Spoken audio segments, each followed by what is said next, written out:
Bueno, continuando, aquí tenemos algo muy importante que es el sistema productivo como tal, y vamos a entrar en tierra derecha a ver este tema. En primer lugar, y siempre lo hago en las clases, ojalá hubiese sido presencial esto, pero esto yo pongo esta diapo y estamos hablando todo en la mañana de solamente con esta diapo. ¿Qué sabemos de los ovinos? ¿Ok? Esto es algo que siempre lo pregunto y que claramente tiene a ustedes que son alumnos que ya han avanzado en la carrera, ya tienen que saber cosas, ¿cierto? Entonces, pero mi pregunta es tal cual. ¿Qué saben de los ovinos? ¿Mm? Para que sea más interactivo. ¿Qué sabemos de ellos? ¿O no sabemos nada?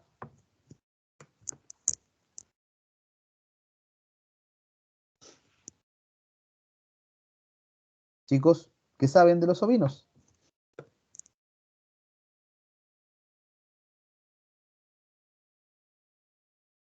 ¿Son gregarios, profe?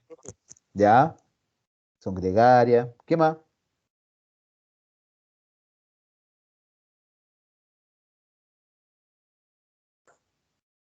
¿Qué Son más? rumiantes. Obvio, son rumiantes. Vamos, vamos. Suelten, suelten la lengua, suelten lengua, suelten lengua. Gregarias, rumiantes, ¿qué más? ¿Cómo van a saber tampoco de las ovejas?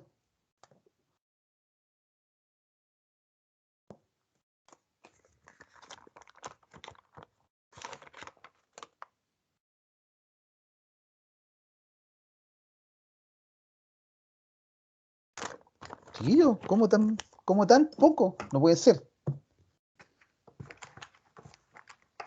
Hay para diferentes propósitos, ya sea carne, leche o lana.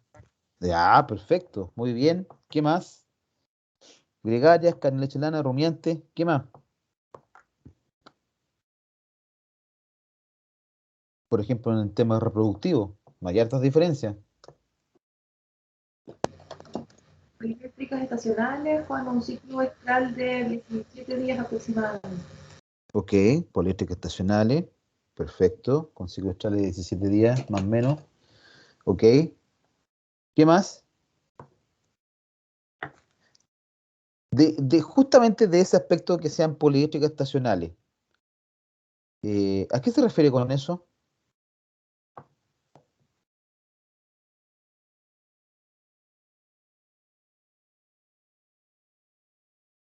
¿Qué significa que sean poliéstricas estacionales?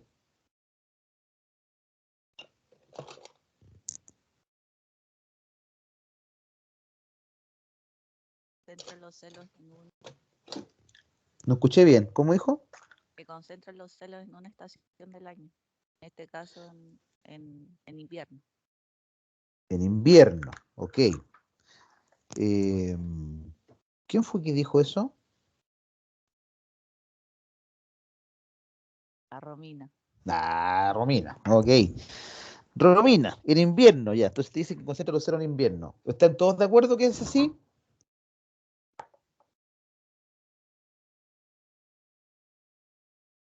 ¿Qué dijo, profe? Romina dijo que al ser poliéstricas estacionales concentran los celos en invierno. ¿Está bien eso? ¿No era en otoño, profe? Ya. Aquí una disidencia. Uno dice invierno, otro dice otoño. ¿Quién dijo más? ¿Quién dijo menos?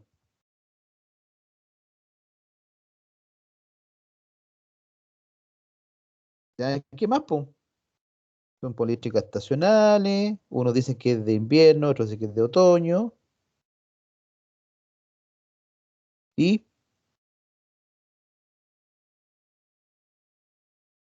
está bien eso o está mal? De verano. Profe. Profe, es cuando hay una disminución de las horas luz, Ya, ok. Cuando hay una disminución de las horas luz, ¿qué significa eso, Pato? que la oveja entra en celos cuando la disminución de la hora luz es menor, pues, o sea, cuando ya empieza el invierno, el otoño. Ya, justamente ahí viene la segunda pregunta para todos ustedes. ¿Cuándo comienza la disminución de la luz?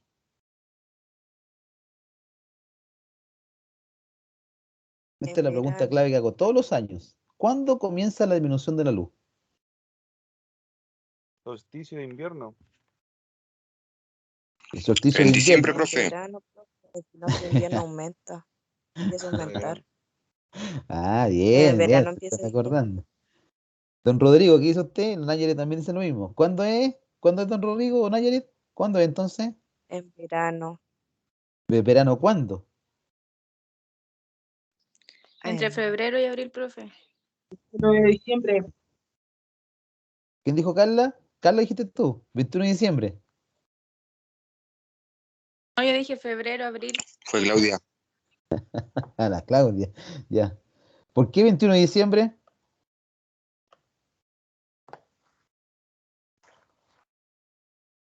Es algo del solsticio, ¿no, profe?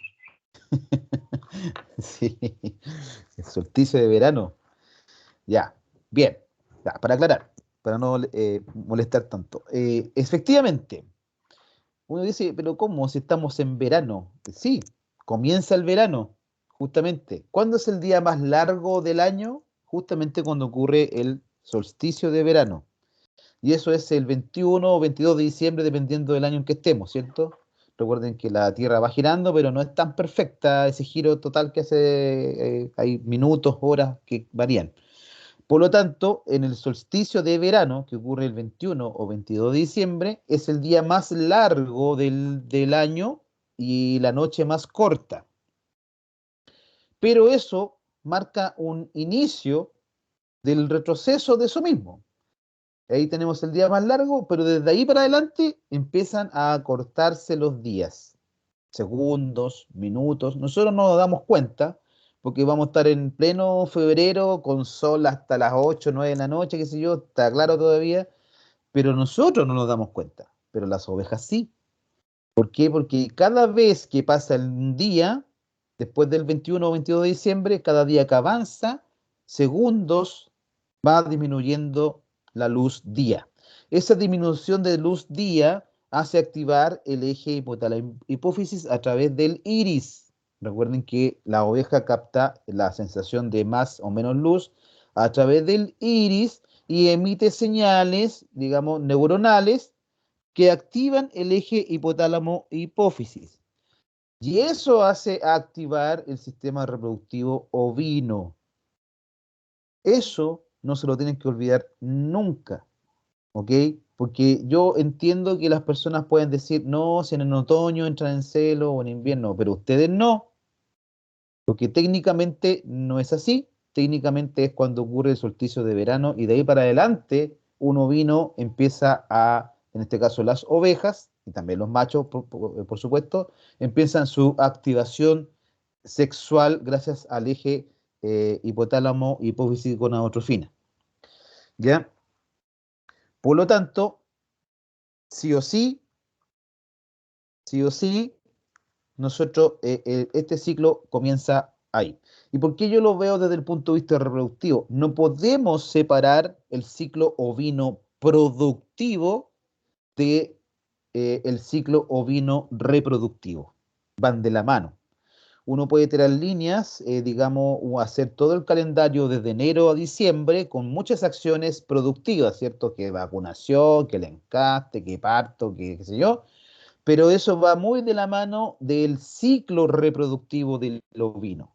¿Ya? Entonces, cuando uno pregunta por el ciclo ovino, hay que hacer la contrapregunta o terminar la frase, ¿cuál ciclo ovino? ¿El ciclo productivo o el ciclo reproductivo?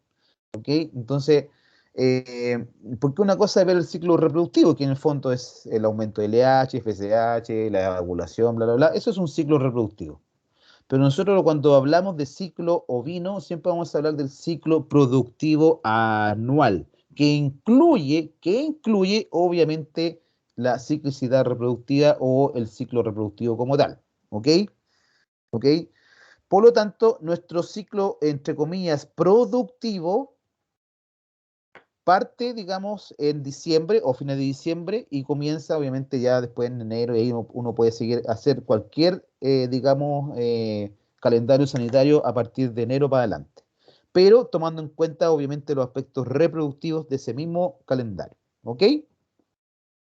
Ya, entonces, aclarando el punto, este este solsticio de verano que ocurre el 21 o 22 de diciembre, marca el puntapié inicial de este famoso ciclo productivo. ¿Ok? Bueno, y eso es así. Entonces, cada vez que pasan los días, ya estamos, no sé, mitad de enero, empieza fines de enero, cada vez va disminuyendo los minutos o segundos luz, disminuyendo, disminuyendo, y uno no se da cuenta. Uno no se da cuenta de eso, porque uno vive el día a día, ¿cierto? Y aparte que con los cambios, digamos, de horario que hacen en Chile, a veces incluso lo extienden mucho más allá de marzo, porque antes era la primera semana de marzo, segundo sábado de marzo, cambiaban el horario y nosotros volvíamos a estar oscuros a las 6 de la tarde. En cambio, las ovejas ya vienen captando eso hace mucho tiempo ya, ¿ya? Por lo tanto, empieza una nueva preparación y un nuevo inicio, digamos, de una nueva activación hormonal. Este inicio o nueva activación hormonal, por supuesto que va a culminar finalmente con la aparición de los celos, obviamente, y el encaste. Este animal es tan sabio, históricamente, o como especie, se adaptó tan sabiamente que cuando pasó eso, en los inicios de esta raza, o perdón, de esta especie, fue para una cosa. El objetivo principal de esta especie era perpetuar toda la especie. El objetivo, obviamente, una es perpetuar la especie a través de la reproducción, ¿cierto? Es una máxima, digamos, genética. Eh, eh, pero lo hizo pensando en cuándo iba a tener las pariciones, ¿cierto? Eh, las especies se han adaptado al ambiente, y esto ha ocurrido con todas las especies, lo vemos con la migración de los ñus, de las cebras, que van a parir donde están los pastos verdes, ¿cierto? Y ahí están todos los depredadores esperando que lleguen su comida, por así, están viendo puros platos nomás cuando llegan las cebras y los ñus, los leones, por ejemplo. En este caso, las ovejas es lo mismo, pero no pensando en el tema del depredador, sino que pensando en ellos como presa, pero más que como presa, sino que como rebaño, ¿cierto? Como majada. ¿Por qué? Porque ellos tienen que propiciar, o esta especie propicia que los partos sean en la época de mayor cantidad de pasto, o cuando empieza a crecer el pasto. Y además ajustó a través de los siglos, ¿cierto? Desde que se generó la especie, ajustó a una gestación más o menos estamos hablando de 5 meses aproximadamente. Por lo tanto, esa gestación va de la mano, el parto va de la mano con el crecimiento de los pastos. Muy similar, a lo mejor no en cantidad de meses y todo, pero muy similar a lo que podría ocurrir con la migración de los ñu, muy similar con lo que ocurre con los vacunos incluso, ¿cierto? Que tenemos prácticamente, ojalá tener una aparición al año, más o menos la misma fecha. O sea, una vaca que pare ahora en septiembre debiera parir también en la misma fecha en septiembre del otro año, tomando el puerperio, tomando el anestro posparto, todo eso. En cambio, el ovino, el anestro pasa a ser, sobre todo en razas estacionarias como las que tenemos nosotros en Chile, pasa a ser como de segundo plano, porque tiene un anestro muy largo, ¿cierto? Muy prolongado, dado por la lactancia, digamos, de los corderos, pero que se corta cuando uno desteta y la vuelta al anestro o la vuelta a la nueva ciclicidad no está dada por la presencia o ausencia de un macho o no está dada porque yo, no sé, dejé de amamantar, la oveja dejó de amamantar un cordero. Está dada por la baja, o en este caso, bien digo, por la baja, digamos, por la activación que ocurre a través del iris, a través de los rayos ultravioleta o de las horas luz. ¿Ok? ¿Por qué? Porque son fotoperiodos. Eso es lo que indica reproductivamente hablando, el fotoperiodo, eso es lo que hace. Inactiva o activa dependiendo de las horas luz. Por lo tanto, acá no es de mucha importancia, sobre todo estas razas que manejamos acá en Chile, que son de ciclos estacionarios, de ciclos de fotoperiodo que le llaman de fotoperiodo negativo, ¿cierto? Que es cuando ocurre menos luz, es cuando aparecen los celos. Bueno, en este caso, esta raza o estas razas que tenemos en Chile son así. Existen otras razas ovinas que pueden ciclar todo el año y esas sí dependen, por ejemplo, del tipo de parto que tengan, la posibilidad de que ese anestro se corte y pueda entrar nuevamente en celo, muy similar a las vacas. como son de pariciones o son de gestaciones de menor tiempo, de hasta 5 meses aproximadamente, ¿cierto? Podríamos tener razas que están pariendo 2 veces al año.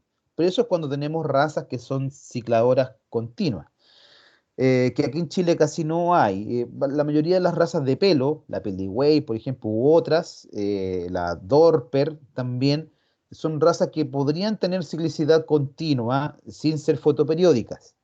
Pero en Chile la mayoría de las que tenemos son fotoperiódicas y en este caso negativas. Algunas tienen que se les llama de ciclo más abierto, eso quiere decir que hay algunas razas que presentan más celos en la temporada, 5 o 6 celos, y hay otras razas que son de ciclo un poco más cerrado, que con suerte presentan 2 o hasta máximo 3 celos en el periodo, digamos, de los celos, como por ejemplo las que están viendo ahí, las cara negras, ¿ya? Eh, la Texel, por ejemplo, la cara blanca Texel, una de las razas que se le llama denomina de ciclo abierto, lo mismo con la Dorset, que pueden tener hasta 5 o 6 celos por temporada. En cambio, la cara negra o el Safo, la Amchar también, por lo general tienen con suerte 2 celos y máximo, muy esporádicamente hasta un tercer celo. ¿Ok? Entonces concentran, es tan inteligente la especie que además concentra los celos para después concentrar los partos. ¿Ok? Naturalmente la oveja lo hace. Lo que pasa es que el humano al intervenirlo trata de hacerlo un poquito más concentrado incluso. ¿Ok? Ojalá aprovechar el primer celo para poder tener una cantidad de parto, más o menos, una ola de parto más o menos importante. Un rebaño bien llevado, por lo general, tiene 2 olas de parto, casi más del 50, yo creería que el 60, 70%, 60% debería parir más o menos dentro de la segunda semana de inicio de los partos. La primera semana más o menos un 10, un 25% y después concentrado la segunda semana de parto y la tercera semana o cuarta semana de parto el resto de, digamos, de los partos, 25%. Pero la idea de esta especie siempre ha sido concentrar los celos y concentrar los partos, muy inteligentemente, por cierto, para poder aprovechar, digamos, los pastos que están creciendo en esa fecha. Y por eso nosotros tenemos pariciones de agosto, septiembre, que es lo ideal acá para la región. Lamentablemente, el poco manejo que tienen las personas o poco conocimiento hace que manejar los machos constantemente con las hembras. Y como comprenderán, como ya hay una reducción de luz en pleno enero, uno dice, ¿en enero entró en cero? Sí, puede ser, claro, porque hay una activación hormonal. Recuerden que ya empezó a disminuir después del 21 de diciembre.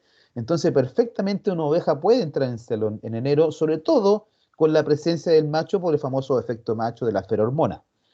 No es lo ideal, porque si esa oveja queda preñada en enero, va a parir en febrero, marzo, abril, mayo, julio, plena lluvia. Para la zona, ¿usted cree que está bien? Por supuesto que no. Las pariciones acá en la región ojalá sean agosto, fines de agosto y la mayor parte ojalá sea en septiembre, cuando ya los pastos están con crecimiento. Lamentablemente, el manejo que se da en muchas partes de acá en la región y sobre todo con pequeños productores es que como los machos se manejan muy tempranamente o se meten muy tempranamente, tenemos pariciones muy extemporáneas incluso de junio, de julio, y eso provoca mucha mortandad de corderos, y esa es una de las causas de la mortandad de corderos y bajo porcentaje de destete. ¿Ah? Porque obviamente a esa altura, en pleno invierno, la oveja no tiene muy buena cantidad de leche, si es que logra parir obviamente, y tampoco hay muy buenos pastos. Por lo tanto, tiene que ser muy apoyada por el tema de heno o concentrado, o en este caso avena, que es la que siempre se da. Y eso hace que en el fondo tengamos corderos más chicos, que al final ese cordero no alcanza a llegar ni en septiembre. A veces mucha gente puede que faene en septiembre, pero son corderos que no están en su máximo desarrollo. Eh, y ya cuando llega diciembre ya están muy pasados, ¿cierto? Ya se engrasaron porque son más de 5 meses. ¿Me entiendes? Entonces, esto todo está medido, está todo relacionado y el tema ovino tiene un ciclo que es bastante marcado y que las personas que lo saben llevar, por supuesto que tienen mejores rendimientos y mejores capacidades. ¿Ya? Ya. Podría seguir hablando sobre esta misma diapo, pero vamos a avanzar un poquito. a medida que vamos avanzando los temas, me voy a ir acordando de otras cosas. Bueno, el ovino tiene ciertas características físicas, fisiológicas, ¿cierto? Tiene adaptación, tiene distintos biotipos, distintas razas, ¿cierto? La mayoría de la producción ovina está basada en carne, lana y leche, en algunos aspectos, en algunas razas.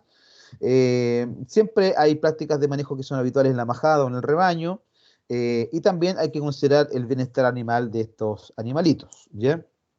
El origen de las ovinos, en este caso, se cree que proviene de Europa y algunas regiones frías de Asia. Básicamente estamos hablando que se domesticaron hace casi aproximadamente 7.000 años atrás por el humano, ¿cierto? En ese entonces.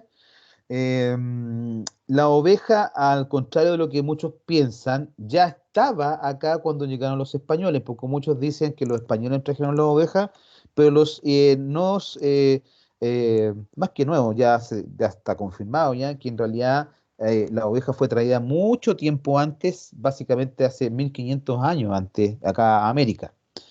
Así que hay vestigios de ovinos, digamos, en algunos asentamientos en Norteamérica y algunos en Centroamérica, de ovinos, digamos, en la región. Entonces, por lo tanto, a lo mejor a Sudamérica puede que haya llegado a través de los españoles en el año 1500, ¿cierto? En 1400 y tanto, cuando llegaron.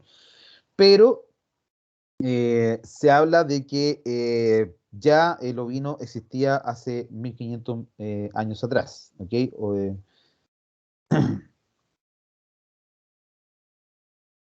Y bueno, obviamente también fue traída el año 1500 con los españoles. El ovino es gregario, como algunos dijeron, es pastoreador, ¿cierto? Tolera frío y calor, siempre y cuando no esté asociado a humedad, pero eso tiene que ver básicamente con el tipo de raza. Hay algunas razas que son de pelo, que se conocen razas de pelo ovinas, no caprinos, y esas son las que toleran un poco más el calor con humedad. Y esas son razas que son un poquito, como por así decir, más tropicales. Y la que más se ha trabajado acá en la zona Centroamérica, sobre todo, es la Peligüey. En México, la Peligüey es una raza que es una de las que más hay. Lo mismo en Centroamérica, en Cuba, qué sé yo, todos esos países centroamericanos existe mucha Peligüey, lo mismo Colombia, incluso Venezuela puede ser países que tienen climas más tropicales, donde la lana obviamente más que ayudar, más molesta que ayuda. Entonces, obviamente se han especializado. Esas razas del pelo, la mayoría son originarias de África, en el fondo, ¿ya? Y otra característica del ovino es que almacena esta grasa subcutánea que le da, digamos, el sabor y el olor o las características organolépticas, que eso lo vamos a ver cuando veamos calidad de carne eh, de esta especie. Bueno, esto es un poco que ya lo habíamos conversado o lo han visto en algunos aspectos. Yo sé que en Pequeños Rumiantes lo vimos, que tiene que ver con las famosas 5 libertades de las buenas prácticas o de bienestar animal, en este caso de los ovinos, que son principios éticos, ¿cierto? Y de manejo que tienen que aplicarse en la producción ovina en este caso, ¿ya? Y tiene que ir relación, obviamente, con el trato y se complementa con en muchos de los objetivos que nosotros vemos productivamente. ¿Cuáles son las 5 libertades? Primero, libre de hambre y sed y desnutrición, libre de miedos y angustias, libre de incomodidades físicas o térmicas, ¿cierto? Libre de dolor o lesiones o enfermedades y libre para expresarse según su comportamiento. Estas son las 5 libertades que también se extrapolan al bovino de leche, de carne o al caprino. Nosotros, esta es la tendencia mundial actual del bienestar animal. Por más que uno diga, hoy si son animales que igual van a ir a faena, sí, pero mientras viva esta especie o este animal, tiene que tener estas 5 libertades, ¿ya? Y nosotros somos los que principales actores para, digamos, que se lleve a cabo eso, ¿ok? Ya, nosotros tenemos distintos tipos este es un gráfico en el fondo que muestra de dónde está el punto de equilibrio, por así decir, ¿ya? Eh, tenemos, digamos, obviamente, un bienestar natural del animal, de un bienestar deseado o el apropiado, un bienestar máximo y un mínimo de este bienestar. Por lo tanto, hay una línea que sobrepasa que se llama de crueldad. Cuando uno sobrepasa la línea de la crueldad, ya no está haciendo un bienestar. ¿Ya? Este es un gráfico que muestra en el fondo hasta dónde nosotros podemos estar, desde el bienestar natural hasta un bienestar máximo, que son las proporciones que nosotros le damos, un bienestar deseado o que sea apropiado, y después de eso ya caemos en un bienestar mínimo que en el fondo puede caer en la crueldad. Y ojalá nosotros tengamos, y obviamente eso tiene mucho que ver con la productividad del ganado. Mientras nosotros lo hacemos más intensivo, menos bienestar va a tener este animal. ¿Ya? Y eso, en el fondo, por eso dice que es como para el beneficio humano, porque mientras más intensivo, mientras más produzca, obviamente para más beneficio humano, pero va en detrimento del bienestar mismo de los animales. Por eso hay que saber producir y no explotar. ¿Ya? Por eso dice aquí, el desafío. ¿Cuál es el desafío? Los establecimientos dedicados a la producción ovina deberían ser capaces de combinar la rentabilidad con la responsabilidad de la protección de la salud humana, obviamente, del bienestar animal y del medio ambiente. Esa es nuestra máxima. Nosotros tenemos que tener un punto de equilibrio, como les decía. ¿Ya? Aquí no se trata de explotar por explotar. Aquí hay que producir, pero de buena manera. Nosotros muchas veces somos los encargados de que la gente haga eso. Vamos a describir un poco las 5 libertades ahora. Una de ellas es que sean libres para expresar su comportamiento. Obviamente, estos animales, como son gregarios, pueden vivir en grupos sociales, ¿cierto? Esto le adquiere muchos beneficios. La oveja es un animal que necesita estar con sus pares. ¿Ya? Además, históricamente recordarán que estos animales, desde que existen, fueron cazados, fueron presa, por lo tanto, por eso de ahí viene su comportamiento tan gregario. ¿Ya? Con eso también disminuía su riesgo de la predación, ¿cierto? También al dormir juntas termorregulan, es una oportunidad de aprendizaje para los más pequeños, los corderos, ¿cierto? Eh, pero es así. También obviamente tiene una estructura agonista con el que tiene que ver básicamente con la estructura social. Pues hay unas que son más líderes que otras, y puede que uno dice, hoy estas pasan puro peleando, pero no es tan así. Sí, de fondo, siempre en todo el rebaño, y eso para toda la especie, siempre hay una estructura social asociada. ¿Ya? Después tenemos el comportamiento, ¿cierto? Y bueno, dentro de esta estructura social tenemos el comportamiento propio del animal. Son sociables, ¿cierto? Tienen una excelente vista y una muy buena audición. Eh, Tienen como ya les hablaba, una tendencia muy fuerte a ser gregarias, ¿cierto? Y eso, al ser gregarias, el humano lo ha aprovechado para manipularla y transportarla. Es fácil, digamos, llevar un rebaño, ¿cierto? A veces se pone medio difícil, pero por lo general es fácil, digamos, arriar ovejas. Eh, de hecho, cuando se separan, siempre ustedes saben que ahí se agitan, ¿cierto? Se ponen nerviosas, tratan de volver donde está el rebaño más grande, o a veces pasa una y todas quieren pasar donde va esa. Ese es su comportamiento. Eh, Aunque ustedes no lo crean, las ovejas sí son conscientes de su alrededor y también reconocen los rostros de las personas. Ellas conocen a la gente. Es cosa de ver nomás a los dueños de las ovejas que pasan con ellas todo el año y saben que muchas veces corren menos riesgo, saben que no es riesgo cuando son sus dueños.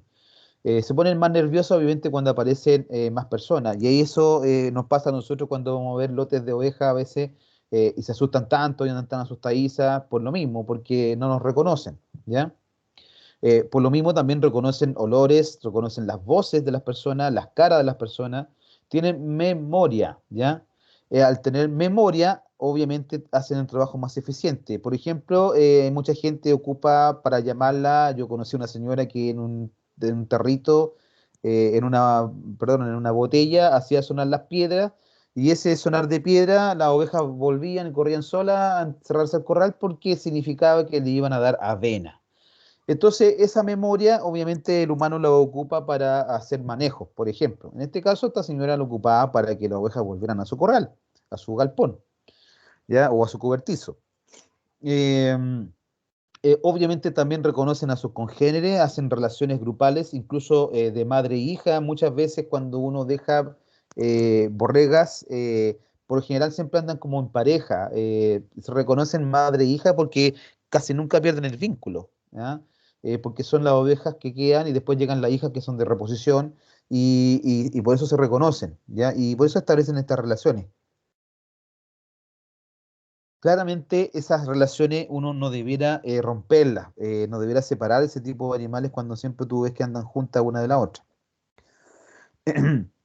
También hay que conocer a estos animales. Yo sé que esto un poco, creo que lo ha visto Fran en algún momento, eh, pero, por ejemplo, existe lo que se conoce una respuesta normal al acercamiento del humano y es la huida, obviamente. El animal siempre va a tender a huir y por eso existe lo que se conoce el punto de balance y la zona de fuga, ¿ya?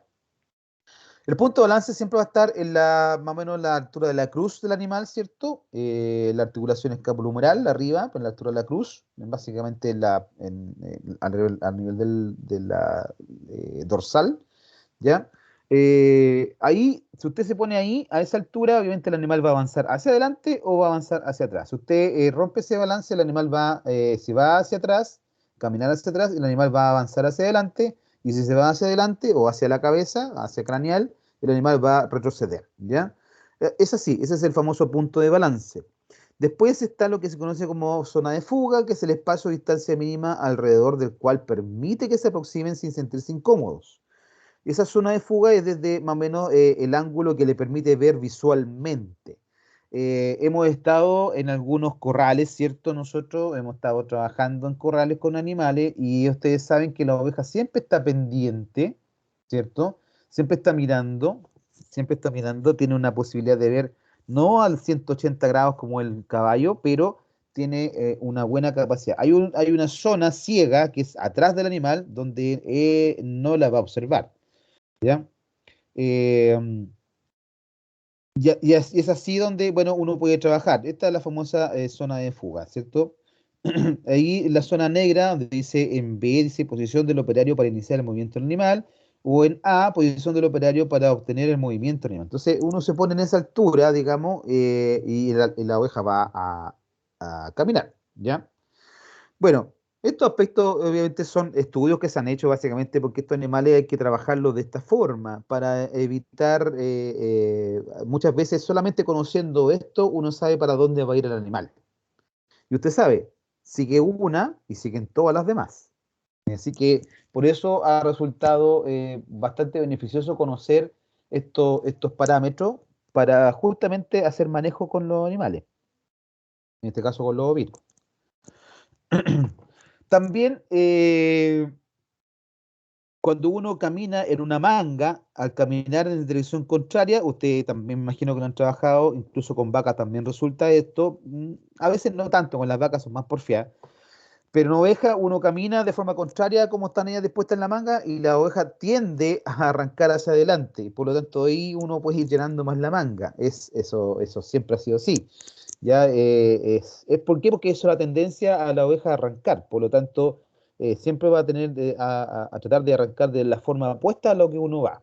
Entonces, como están en la manga y están encerradas ahí entre las paredes, digamos, de la manga, entonces como no, a veces tratan de darse vuelta, ¿cierto? Y otras veces retroceden y chocan con la que está atrás, pero una vez que uno avanza y sobrepasa el punto de equilibrio, la oveja va a tender a avanzar hacia adelante. Lo mismo con las demás.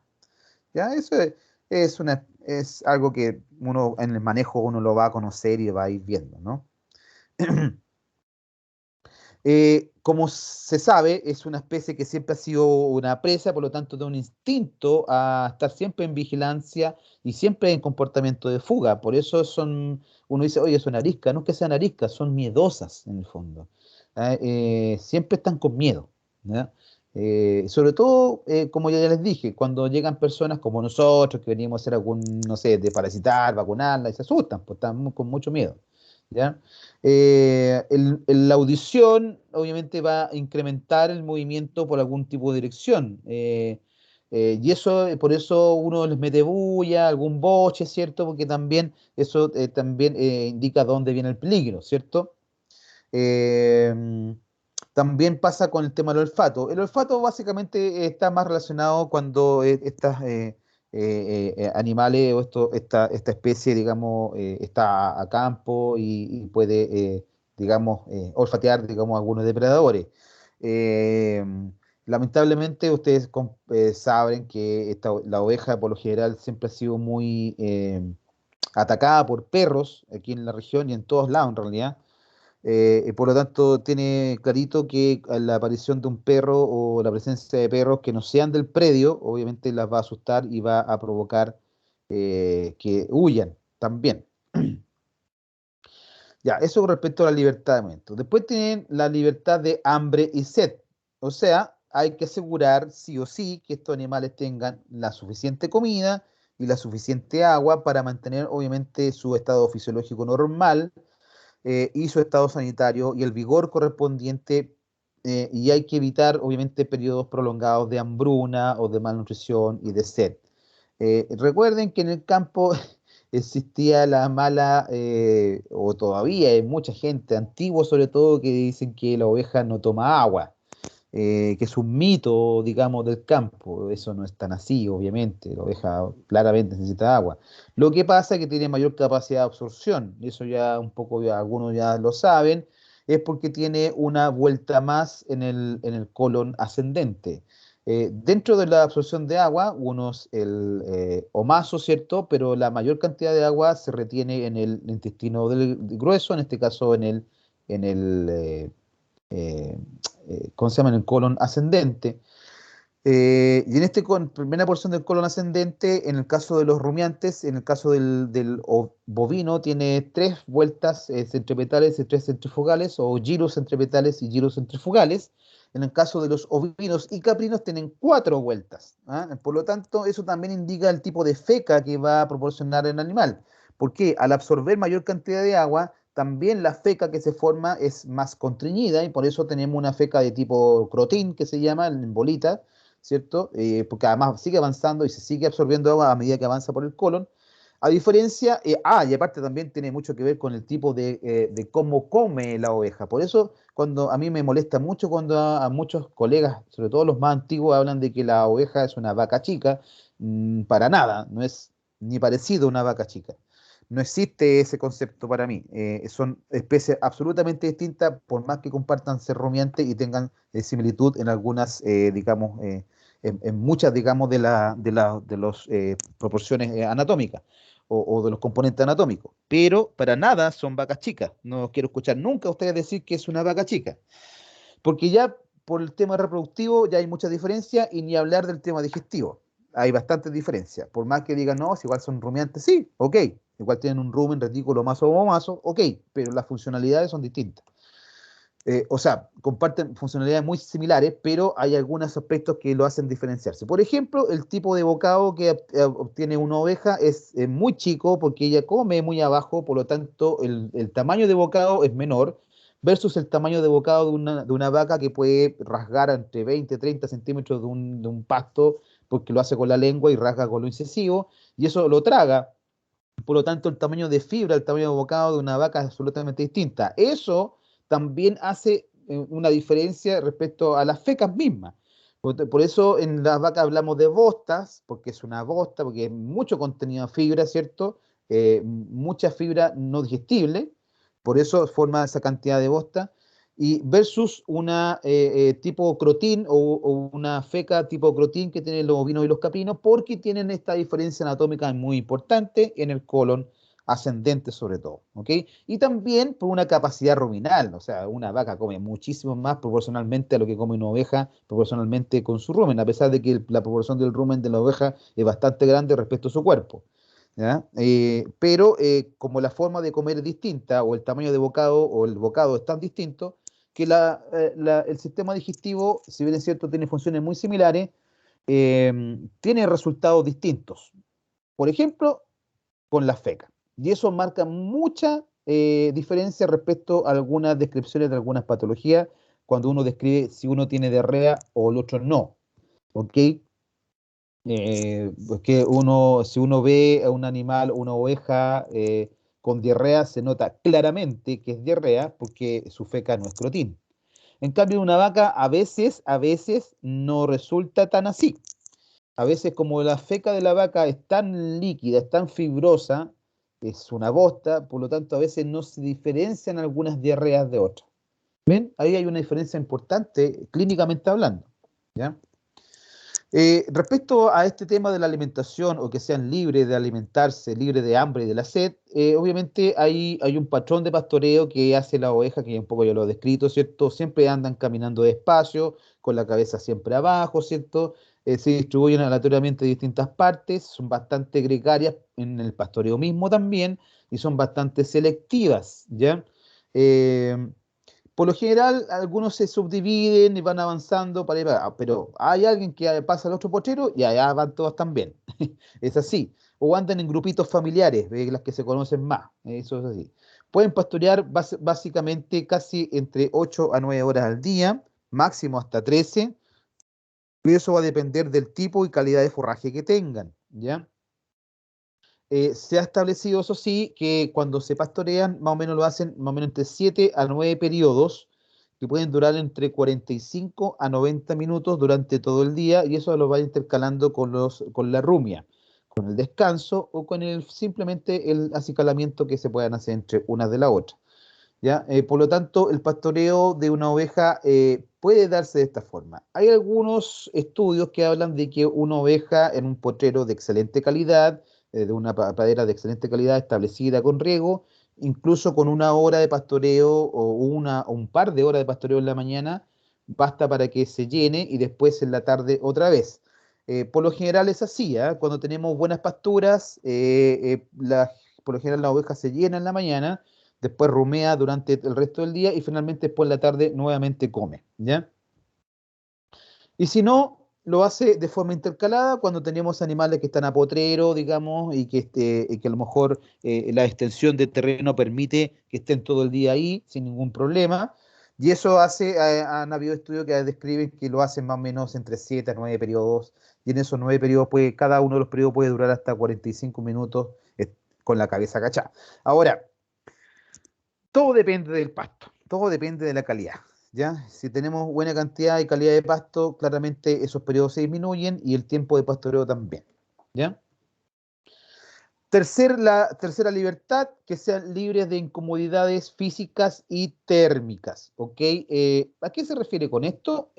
Básicamente que tengan que tener un buen confort, un entorno que sea agradable para tenerlas. Esto básicamente estén con algún tipo de refugio, que tengan seguridad frente a los depredadores, y ahí está el tema de los cercos, el tema de tener incluso la tendencia actual de tener perros pastores, ¿cierto? Para el cuidado de las ovejas, no solamente para el arreo como los pastores australianos, sino que también los Pirineos, que son para los típicos que son los que cuidan el rebaño en el fondo, ¿cierto? Esos son los que protegen al rebaño. Hay una tendencia, hay distintas razas que se están ocupando aquí en la región para el tema del cuidado y el confort de estos animales. Y otro aspecto importante de esta libertad es que es la temperatura y la sombra. Por lo general, básicamente los animales están con muy poco bienestar cuando están fuera del rango de óptimo para su especie. En este caso, el rango óptimo es de entre 5 y 25 grados Celsius, ¿ya? Si estamos dentro de ese parámetro, se adapta muy bien, fisiológicamente hablando, cualquier raza, incluyendo incluso las razas que son más tropicales, pero no puede bajar de eso, o sea, menos de 5 grados ya razas un poquito más tropicales, por así decir, o de más que aguantan más temperatura, no se va bien, ¿ya? ¿Qué es lo que pasa cuando estamos fuera de estos rangos? Van a aumentar la frecuencia respiratoria y cardíaca, ¿cierto? Hay un gasto energético por el tema del frío en el caso, una reducción del consumo en el caso de mucho calor, puede provocar algún estrés celular y oxidativo a raíz del exceso de calor o el exceso de frío, ¿ya?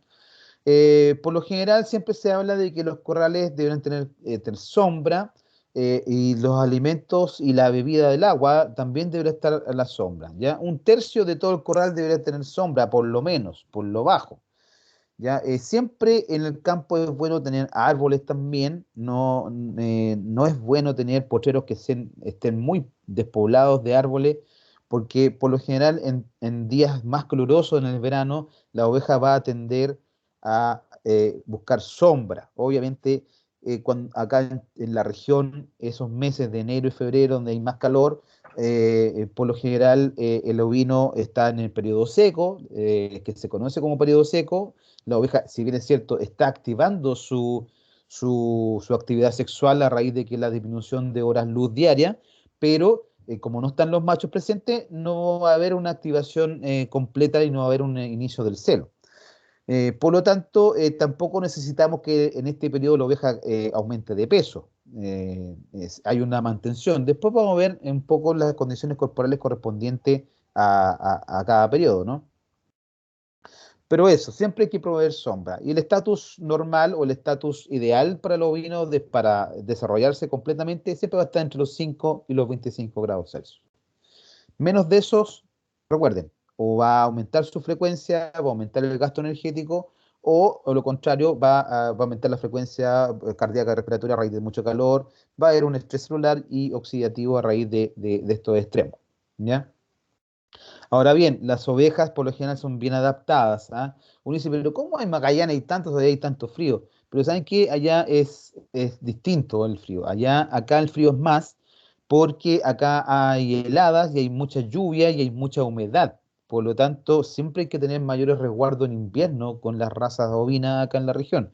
En Magallanes están acostumbrados al viento y a ese clima estepario que es bastante distinto. Si bien es cierto, no hace un calor extremo, puede que haya algún frío extremo cuando hay nevadas, pero por lo general el animal ya está adaptado a ese tipo de clima, ¿ya? Lo otro que en el verano también, para que puedan tener un mejor pasar, por eso se tiene que hacer aquí, sobre todo en la zona más calurosa, la zona central, centro-sur de Chile, obviamente hay que hacer la famosa esquila, ¿ya? Lo mismo pasa en Magallanes, obviamente, pero acá la esquila es muy importante, sobre todo para soportar los meses de verano. Eh, Perdón, la cuarta libertad es que sean libres de miedo y estrés. Obviamente, aquí tiene mucho que ver el tema del conocimiento de las personas que trabajan con los animales, ¿cierto? La habilidad que tenga, el conocimiento del rebaño mismo y claramente hay que evitarlo. Obviamente el animal va a sentir miedo cuando vean algún estado, digamos, o cuando perciben peligro, ¿cierto? Eh, por lo general hay distintos niveles de tolerancia del miedo o este estrés. Hay algunos animales que se adaptan, por ejemplo, cuando han sido pastoreados con perros y se van adaptando al perro y ahí ya no hay miedo. Al principio, cuando usted mete perros pastores, que arrean, en el fondo, no los que cuidan, claramente van a tener miedo y por eso actúan sobre el miedo que les puede provocar este, entre comillas, depredador que es un perro pastor. ¿Ya? Eh, y obviamente hay que tener ese equilibrio. También hay que tener también un equilibrio cuando se excede el nivel de tolerancia, el organismo obviamente va a reaccionar frente a eso, entonces va a sufrir estrés, ¿ya?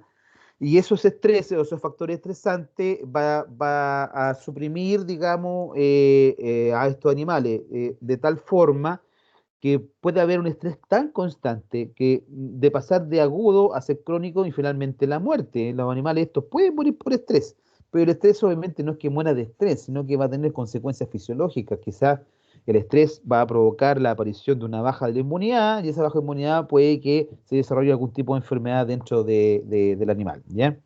Entonces, obviamente, dentro de la libertad del miedo y del estrés, es muy importante justamente no estresarla. Entonces, cuando uno trabaja con ovejas, tampoco es bueno el hecho cuando uno está trabajando, sobre todo en galpones o en cobertizo, de no gritar excesivamente, no golpear y no hacer todo ese tipo de cosas que pueda provocar un estrés tan grande, porque el acumulado de ese estrés va a provocar la baja de la inmunidad y obviamente la aparición de alguna enfermedad que puede ser mortal.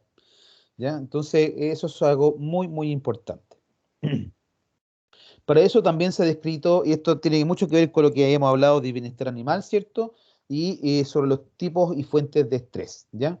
Eh, hay hay una descripción, digamos, de fuentes de estrés. Tenemos, por ejemplo, la interacción social, la manipulación que tengan, la novedad que tiene que ver con el fondo cuando llega un nuevo rebaño a un rebaño que ya está establecido, el estrés del hambre, de la sed, de la fatiga, de las lesiones, de las enfermedades, también podríamos llegar aquí, ¿cierto? Eso obviamente reduce la eficiencia del sistema y tiene consecuencias productivas, sanitarias y de seguridad misma del animal y también de los operarios, obviamente. Por lo tanto, tenemos que liberarnos del estrés y liberar a estos animales del estrés. Otro aspecto también no menor es el uso de los perros, que un poco ya lo habíamos descrito, ¿cierto? Eh, Estos perros, obviamente, no hay cualquier perro, tienen que ser perros que sean absolutamente entrenados y que estén capacitados para hacer esta función, ¿ya? Siempre se ha ocupado y históricamente se han hecho, pero lo ideal sería que después del encaste no se haga mucho arreo de los animales, por lo que se ha descrito que ha habido muchas pérdidas embrionarias durante las primeras 2 a 3 semanas después del encaste. Entonces, los perros, chao, cuando estamos en periodo de encaste, que no molesten, chao con los perros, y que estén ahí solamente en otra ocasión y después del encaste que se mantengan alejados del rebaño para evitar, digamos, por estrés, digamos, algunas pérdidas de este tipo. ¿Ya? Entonces, ojalá que hay que restringir las labores de pastoreo y de arreo con perros en ese periodo. Y también yo agregaría en el periodo del periparto, ¿ya? Eh, por lo general, las personas que ya trabajan mejor el tema ovino, los partos debieran ocurrir en el mejor potrero y muy cerca de las instalaciones donde están, por ejemplo, algunas maternidades o algunas corrales de ahijamiento, ¿ya? Así que eso es lo que ustedes deberán optar a que la gente haga. Y el último, libres de dolor y lesiones o enfermedades, y ahí obviamente nosotros estamos al pie del cañón, ¿cierto? Ese es el rol del médico veterinario asesor, que estén libres de dolor, lesiones o enfermedades, y para eso estamos nosotros y todo lo que conocemos del sistema sanitario ovino. ¿Ok? En respecto al calendario sanitario, respecto a los tratamientos específicos que se pueden hacer en algunos casos, respecto a la prevención con la vacunación respectiva y con el tratamiento podal respectivo para evitar problemas podales, por ejemplo. Aquí tiene mucho que ver, por ejemplo, el arreo violento, algunas lesiones de podales, puede ser de pie o de miembro incluso, y por eso hay que tener mucho cuidado con el tema de estos animales, como ya hemos visto y descrito, son muy estresantes, muy miedosos, todas las razas, unas más que otras. Recuerden, cada uno que visita un predio que usted no lo va a conocer, tiene un olor distinto, habla distinto, no lo reconoce, el animal va a asustarse. ¿Ya? Diferente es el caso cuando ellos conocen a sus dueños y están todo el tiempo con ellos y saben que no corren peligro. Pero cuando uno va a un predio X, siempre va a haber ese peligro para ella. ¿Ya? Existen algunos aspectos, esto solamente nombrarlo puntualmente ahora, básicamente porque tiene que ver con el tema del libre del dolor y libre de las lesiones y cosas. Lo pongo acá porque existen dos aspectos que son de mucho estrés en los ovinos, que es el descole y la castración. ¿Ya? Por lo general, el descole y la castración se hacen solamente cuando es escaso necesario. Hay que, en condiciones extensivas, son beneficiosas, obviamente, porque tienen que ver mucho que ver con el de la higiene y tienen mucho que ver con el tema sanitario. Existen distintos procedimientos de descole. eh, Uno de ellos, por ejemplo, es el lastrador que se ve aquí, ¿cierto? Que está lastrando, el lastrador que en el fondo es un elástico que se pone en la cola, y lo otro es el corte a cuchillo, quizás que lo están haciendo aquí al lado. Por lo general yo hago corte a cuchillo, ustedes dirán, es que cruento, sí, puede ser cruento, pero ¿saben qué? Ya hay muchos estudios que indican que el descole o la castración ocupada con el lastrador se entiende que en explotaciones gigantes como las estancieras de Magallanes, obviamente van a ocupar el elástico y no van a andar cortando uno por uno o castrando uno por uno. No es así. Acá lo que se hace es con cuchillo y ese cuchillo, ¿por qué se corta cuchillo? Porque yo lo hago así, eso es ustedes pues verán qué es lo que hacen, pero en mi forma de ver, lo que provoca el corte de un cuchillo, si bien es cierto, el umbral del dolor es mucho más alto durante una semana, pero en 2 semanas eso ya está cicatrizado y ya no hay dolor. Versus el elástico que provoca una necrosis del tejido que es mucho más lenta y con un umbral de dolor constante, por lo menos por 25 a 30 días hasta que cae la cola. Por lo tanto, si yo voy a provocar un dolor grande, pero que va a ir disminuyendo rápidamente a raíz de que pasan los días, más allá de 7 a 10 días no va a pasar, versus un dolor que, si bien es cierto, a lo mejor no es tan intenso al principio, después se hace muy intenso y se mantiene ese dolor hasta que la cola cae, y eso por 25 a 30 días. Y eso pasa cuando con el descole con el extraor, por eso a mí no me gusta. Esos 25 a 30 días en corderos significan muchos gramos o kilos de peso menos, ¿ah? Por el estrés. Eh, las dos prácticas son estresantes, ambas. Las dos son cruentas, sí, pero tienen una razón de ser y tiene que ver con un tema sanitario. Muchos ya saben, y lo hemos visto quizás en algunas salidas que hemos hecho, eh, cuando queda la cola en el animal, sobre todo en las borregas o en machos que van a ser utilizados como carneros, como les dije, o como ya saben, una diarrea en ovinos, sobre todo diarreas parasitarias, provocan que las fecas se queden pegadas en la lana de la cola, y eso finalmente después se va endureciendo, sobre todo en primavera donde tenemos diarreas parasitarias y después hay días de sol donde se seca esa feca, y eso provoca la aparición o la formación de lo que se conoce como cascarrias, que en el fondo son fecas que se endurecen y se transforman en casi piedras en el fondo, muy duras.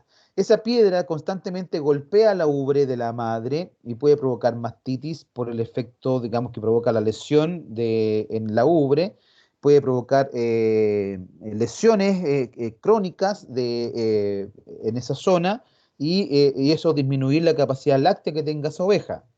Si la oveja está con diarrea y el cordero está recién nacido y hay días de lluvia, lo más probable es que la feca escurra y el cordero mame leche con fecas, provocando una diarrea que puede provocar la muerte del cordero. En el caso de los machos, obviamente, si la cola está grande y está con diarrea y le forma cascarria, obviamente le va a pegar los testículos y va a disminuir la capacidad espermática porque va a haber un daño y obviamente una reparación que provoca tejido o fibrosis de la zona, lo mismo pasa con la ubre de la oveja. Entonces, esas son las razones sanitarias que se hace en un tema de los ovinos. ¿Y por qué pasa esto? Ustedes dirán, ¿y por qué no levanta la cola como los perros, los caballos, los gatos? No, porque si bien es cierto, tiene inervación sensitiva toda la cola, obviamente, la inervación motora está dada básicamente hasta las primeras 2 o 3 coxillas.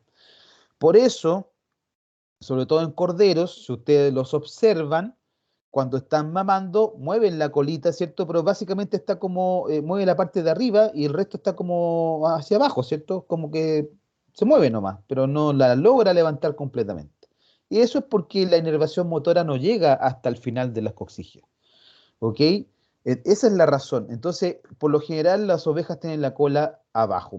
Y de hecho eso pasa en cordero, porque cuando son adultas prácticamente no mueven la cola.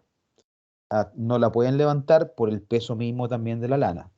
No tienen capacidad, no hay inervación motora para levantar hacia afuera. Entonces el filum terminal del sistema nervioso llega hasta que ese filum terminal en el fondo tira, digamos, las asas nerviosas, tanto motoras como sensitivas, pero en el caso de motora solamente hasta las primeras coxillas, 2, 3 coxillas, no más que eso. ¿Ya? Y ahí está la razón técnica que usted tiene que decir por qué se tiene que hacer corte de cola y por qué se hace. Ahora, la técnica que usted ocupen, tanto el lastrador con elástico o con cuchillo, eso lo define usted. Usted vea después si le es más conveniente hacerlo con el elástico o si prefiere hacer el corte de cola a cuchillo, ¿ya? De todas formas, ambas formas se enseñan acá, nosotros lo practicamos, de hecho ahora con los chicos de quinto ya la otra semana vamos a ir a cortar cola. Tenemos dos predios que hacemos las dos cosas diferentes. En uno prefieren eso también depende mucho del dueño. Hay algunos dueños que prefieren hacer el tema lastrador y hay otros que prefieren hacerlo a cuchillo.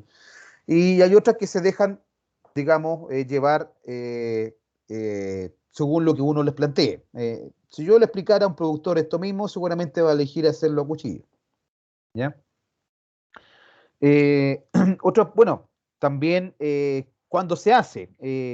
Acá muchos hacen algunos de este tema cuando son muy, muy chicos, ¿cierto? Casi las 24 horas se puede hacer, sí, puede ser.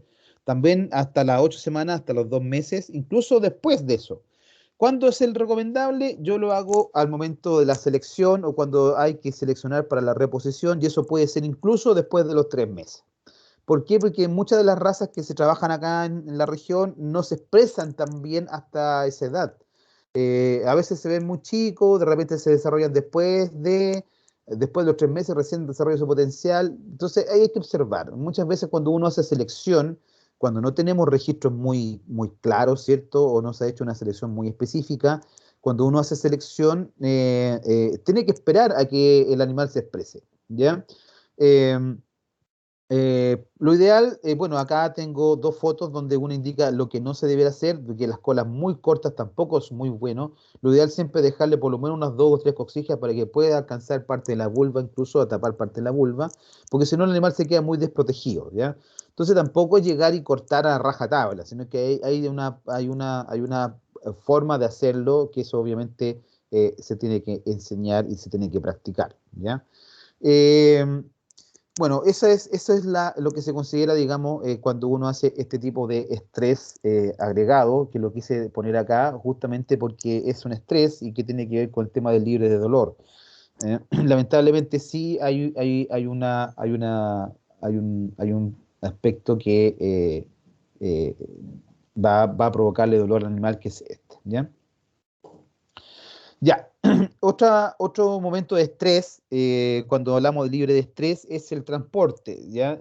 Acá es muy importante en ovinos el tema del transporte, porque provoca demasiado estrés, incluso la aparición de algún tipo de enfermedades bastante problemáticas, ¿cierto? Ustedes conocerán la fiebre del transporte, que está provocada por la Pasteurella, que lo hemos visto en enfermedades infecciosas en algún momento, ¿cierto? O que lo tienen que ver en enfermedad infecciosa. Y obviamente tenemos que tener mucho cuidado con eso. El estrés del transporte puede provocar la aparición de este tipo de enfermedades, ¿ok? Por lo general, lo que se hace es tener por lo menos previamente agrupados los animales, más o menos 4 o 6 horas antes, con un arreo que sea más o menos tranquilo, ojalá de poco estrés, pero sabemos que va a ser estresante igual. Eh, Lamentablemente, vamos, como se agrupan los animales, es inevitable, ¿cierto? Ojalá cuando se suba un transporte, ojalá sean animales más o menos de la misma condición física y fisiológica, estamos hablando de la misma edad o mismo tipo, o sea, ovejas con ovejas, borregas con borregas, corderos con corderos. No es para nada bueno transportar a las ovejas con sus corderos juntos porque va a provocar una mortandad, ¿para qué le cuento? Solamente por aplastamiento y ahogamiento, ¿ya? Lo mismo pasa en los corrales que uno se trabaja, cuando está trabajando en corrales o mangas o con ovejas con sus crías, hay que tener mucho cuidado con el arreo, mucho cuidado con el manejo, siempre estar moviendo los animales, sobre todo los que quedan, porque como estas se asustan tanto, entonces se van como al rincón y ahí hay que tener mucho cuidado con los corderos chicos porque muchas pueden morir ahogadas, ¿ya? Eh, También animales que están con alguna lesión obviamente no son aptos para el transporte, lo mismo que estén enfermos o agitados excesivamente o animales que tengan muy baja condición corporal. Ustedes saben que todas esas son condiciones que son de mucho estrés y por lo tanto de baja inmunidad que puede provocar la muerte del animal, ¿ya? Durante el transporte también los animales se tienen que estarar, en ese caso solamente se deja solamente con agua, ¿cierto? Básicamente un ayuno de 12 a 24 horas, al día anterior usted no les da comida y al siguiente día recién los transporta, ¿ya? Sobre todo cuando se hace el destalle para la faena, ¿ya? Y obviamente tener los reparos para el sol y qué adversidad climática vamos a tener al momento de transportarlo. Estos son muy importantes cuando uno transporta animales ya para el tipo de faena o cuando transporta o para la feria, ¿ya? La carga misma, la construcción, los corrales deben tener un diseño ojalá curvo porque facilita el movimiento. Por eso las atajadas siempre son como en embudo y el embudo ojalá sea como curvándose porque el animal que va adelante o el que está viendo, el que va atrás del que va adelante no está viéndolo y que va adelante no sabe lo que va pasando más adelante, entonces tiende a avanzar solamente, ¿ya? Ojalá tengan buena iluminación, ¿cierto? eh, que no tengan luces que puedan encandilar los animales, ¿cierto? Las rampas tienen que tener una menor pendiente posible, no más allá de los 30 grados la rampa. Esto también corre para las rampas que se ocupan en los cobertizos cuando hay la posibilidad de tener los rebaños dentro de cobertizo. Ojalá también no tener distracciones de los animales, o sea, que esté a la vista de la gente, ¿cierto? O de otros animales, que no tenga reflejos brillantes, que no sean suelos húmedos, que tengan mucho ruido, los silbidos, todo eso aumenta el estrés. Eh, eh, en un mismo transporte, obviamente, se pueden trasladar distintos tipos de animales o diferentes categorías, pero como ya les decía, se tienen que poner por tamaño. En alguna parte, o por condición física, o peso, o edad, eso no importa. Por ejemplo, las ovejas van en un lado, después en el lado de más atrás se ponen todos los borregas o corderos, los machos van en otro lado y así. Eh, lo ideal siempre eso, justamente para evitar el estrés. Ya, otra cosa importante que tiene que ver con el estrés es la temperatura. Y ustedes dirán, bueno, pero ¿cómo solucionamos el tema de la temperatura? Si son ovejas de lana, ¿cierto? Bueno, tiene mucho que ver porque la temperatura es, en el fondo, ellas se adaptan a la temperatura y la lana es un aislante térmico, porque estando seca no conduce energía, ¿ya?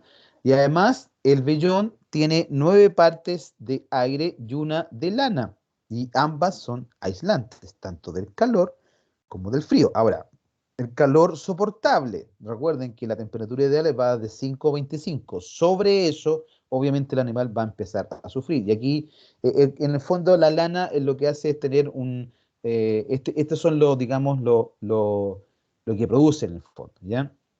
Este esquema en el fondo es el calor producido más el calor adquirido. La oveja obviamente genera calor eh, y hay distintos tipos de generación de calor. La reserva corporal, obviamente, que es el metabolismo basal del animal, que es la temperatura propia. El alimento, que dependiendo del tipo de alimento, hay mayor fermentación digestiva. Hay un incremento calórico, obviamente, y hay una actividad muscular mayor, y eso produce calor, ¿ya? Y a eso se le conoce como calor del animal. Y después está el calor ambiental, obviamente que tiene que ver básicamente con la exposición al sol o el calor mismo ambiental, y ese es el calor adquirido. Entonces, el animal tiene dos tipos de calores, el que produce probablemente tal, a raíz de las reservas corporales y de la alimentación, y el ambiental, ¿ok? Entonces, bajo esa premisa, nosotros tenemos que trabajar en algunos ambientes. ¿Cómo disipa calor el animal? 4 formas: evaporación, radiación, convección y conducción. Esto puede ser clase física, pero es así. Recuerden que estos animales, sobre todo las razas de lana, tienen una capa muy gruesa de lana, por lo tanto, tienen que tener tipos porque si no, el animal estaría con exceso de calor, con hipertermia en el fondo, y eso no es bueno. Eh, la evaporación, obviamente, es la pérdida de calor del agua, básicamente por las membranas de la mucosa bucal, por las vías respiratorias, la sudoración, el jadeo. Por radiación es la transferencia, digamos, de calor por medio de rayos calóricos, y esto se intercambio básicamente de la temperatura animal a la temperatura del ambiente, ¿ya? Hay un intercambio efectivo, digamos, y debe existir esta diferencia entre la temperatura animal y la temperatura ambiente, ¿ok? Por convección es cuando los animales se rodean entre ellos, ¿ya? Es la transferencia que ocurre entre ellos, básicamente, ¿ya? Y la conducción, eh, básicamente muy similar, pero es la que ocurre entre los dos sistemas que están en contacto y cuando presentan diferentes temperaturas. Por ejemplo, animales que están encerrados versus animales que están pastoreando afuera. ¿Ok? Ahí va a producir conducción. ¿Ya? Y aquí hay un esquema que siempre se da, como un poco las vías de eliminación que tiene eh, eh, la eliminación del calor que tienen los ovinos. Por eso, en verano, cuando la temperatura sobrepasa en promedio los 25 grados, es necesario la esquila, ¿ok? Porque si no el animal va a conservar y va a generar demasiado calor que no es bueno para ella. Eh, bueno, esto ya lo habíamos visto, la vía de disipación, y ahí tenemos, bueno, una foto típica de cuando se esquila. Vean la cantidad de lana, el vellón, esto obviamente una merino, una oveja merino, que la diferencia que hay. Sobre esa gruesa capa de lana tenemos recién a la oveja, ¿ya? Pero como también les comentaba, el vellón le da una protección térmica y eso hay que saber hacer, por eso hay que saber hacer también cuando se hace la esquila. De aquí para adelante, una vez que ya empiecen los destetes, yo creo que en noviembre, acá en la zona siempre ya se empieza a esquilar. Muchos hacen la esquila del 8 de diciembre para el Día de la Virgen, creo que es una celebración como que siempre se hace ahí. También se hace la selección en ese día, por lo menos acá en la región. Eh, y aquí tenemos distintos tipos de disipación o protección térmica que da el vellón, dependiendo del calor o la temperatura ambiente, ¿no? Por lo general, siempre después de la esquila, dependiendo de cómo se haga, si es a cuchillón o con la, digamos, esquiladora con motor, deberá quedar aproximadamente un poquito más de 1 centímetro, 2 centímetros de esquila. Perdón, el vellón después de la esquila, ¿ya?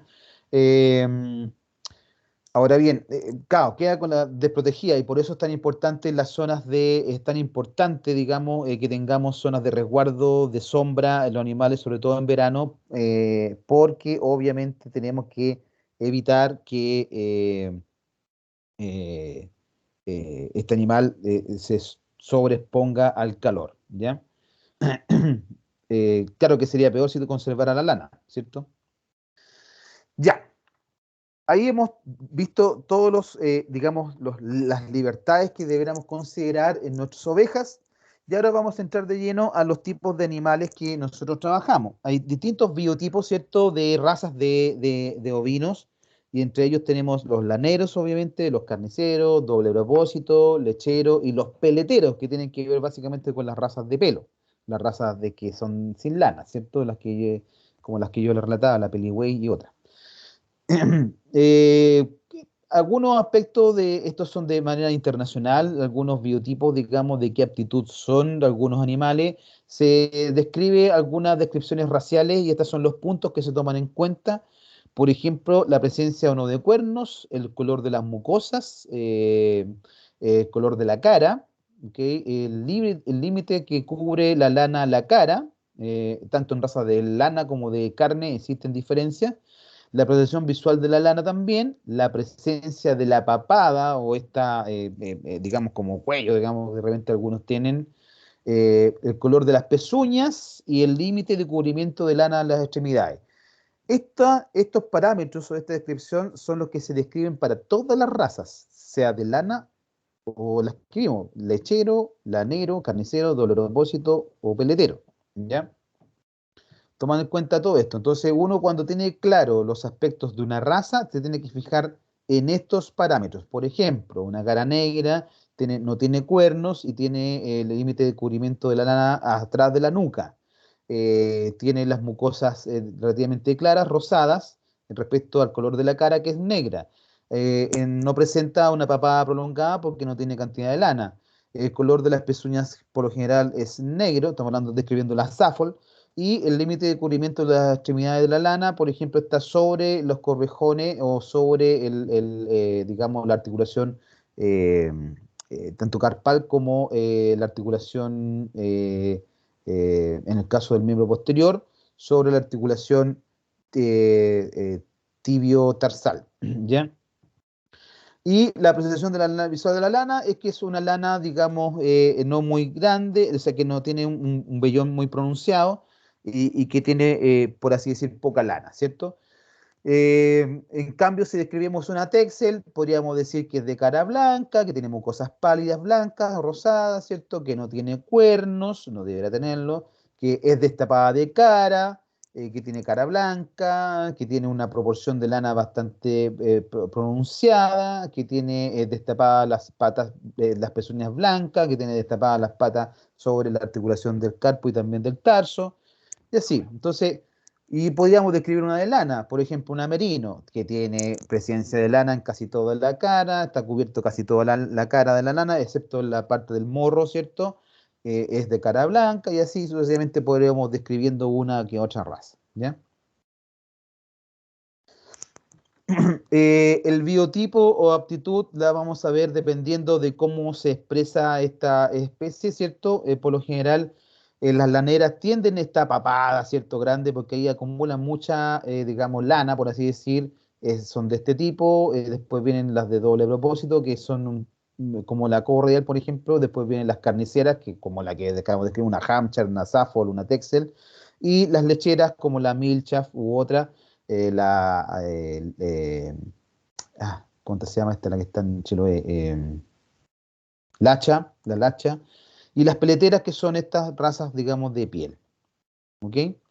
Aquí vamos a describir ahora las razas ovinas, algunas de las más importantes, ¿cierto? En primer lugar vamos a describir las razas de lana. ¿Por qué parto con las razas de lana? Porque es las razas que con mayor presencia en Chile también, a raíz de las merinos y las cordial. Lo que pasa es que nosotros no la tenemos aquí en la región, pero sí está en Chile, obviamente. Y la raza merino, obviamente, aquí vamos a describir algunas nomás. Las demás se las voy a subir a la plataforma, ¿cierto? Y algunos videos también. Eh, la raza merino siempre se ha hablado que es de la península ibérica, a pesar de que existen otros orígenes, algunos argentinos incluso dicen que existe una de merino argentina, también existe la merino australiana, sudafricana, pero por lo general se describe que la merino es de una raza originaria de España, es muy antigua, ¿cierto? Básicamente está difundida desde el siglo XVIII y ahí aparecen algunos biotipos. Obviamente llegan a Chile, Argentina, Sudáfrica y Australia, y ahí aparecen otras derivaciones, y ahí por eso tenemos el merino australiano, el merino argentino, qué sé yo. ¿Ya? En este caso, esta raza puede tener cuernos o no. Por lo general tiene grupas caídas, una cobertura muy, muy grande de lana, ¿cierto? Incluye la extremidad y la cara también. Tiene mucosas visibles, están despigmentadas y al igual que las pezuñas. También se habla que son de pezuñas, digamos, más blancas, digamos. Tiene un mechón bastante compacto, se habla que es una mecha en bloque, eso lo vamos a ver después cuando veamos lana, ¿cierto? Diámetro de la finura, estamos hablando de que la raza merino existe dentro de las razas de lana, es de una de las más finas. Puede hablarse de entre 18 a 21 micras, ¿cierto? La media está entre 21 y 22 y cuando hablamos de una lana de finura fuerte, por así decirlo, más gruesa, es de 22 a 25 micras, ¿ya? El peso de los machos va de 85 a 100 kilos y de la hembra a 55 a 60 kilos, ¿ya? Se adapta a todos los climas, sobre todo templados, a tropicales y áridos y semiáridos. ¿Cómo son? Ahí tienen merinos, ¿ya? La típica raza merino. Si se dan cuenta, cuando les dije los pesos, no es una raza muy grande. Lo que pasa es que aparentemente se ve muy grande porque tiene mucha lana. ¿Ya? El vellón es el que pesa más aquí. ¿Ya? Pero por lo general la hembra, por ejemplo, adulta, está entre 55 y 60 kilos. Considerando acá una hembra adulta de una Texel está en 80, 90 kilos. ¿Ya? Existen los polet merino, que son sin cuerno. Existe también un carnero o carneros argentinos también, que se han traído mucho a Chile también. Y también australianos que son de este tipo. Son bastante similares. Algunos tienen cuernos que son más enroscados. A veces cuesta diferenciar entre un merino argentino de uno español o de uno australiano. Hay algunas. Ahí depende, ¿eh? Por lo general los australianos tienden a ser con los cuernos muy enroscados, por ejemplo como este. ¿Mm? Ahí tienen un merino australiano. ¿Ya ven? Ahí está, si se dan cuenta, incluso es muy destapado, por eso se hace esquila de ojos. En Magallanes se hace esquila de entrepierna y de ojo. Aquí donde sí cobra importancia hacer la esquila entrepierna para por el tema de las pariciones y la esquila de ojos para que puedan ver dónde está la hembra. Y los machos también, en el caso, ¿cierto? Ahí tienen más exponentes del merino. Este es zona de Nueva Zelanda, si se dan cuenta. Aquí sí hay está más destapado de ojo, y básicamente porque tienen la lana un poquito más corta. Aquí hay un grupo de hembras merino que se nota que fueron esquiladas y que están en pleno proceso de crecimiento nuevamente la lana, por eso no se ve tanta lana en la cabeza, o a esta se le hizo la esquila de ojo justamente para el tema del encaste.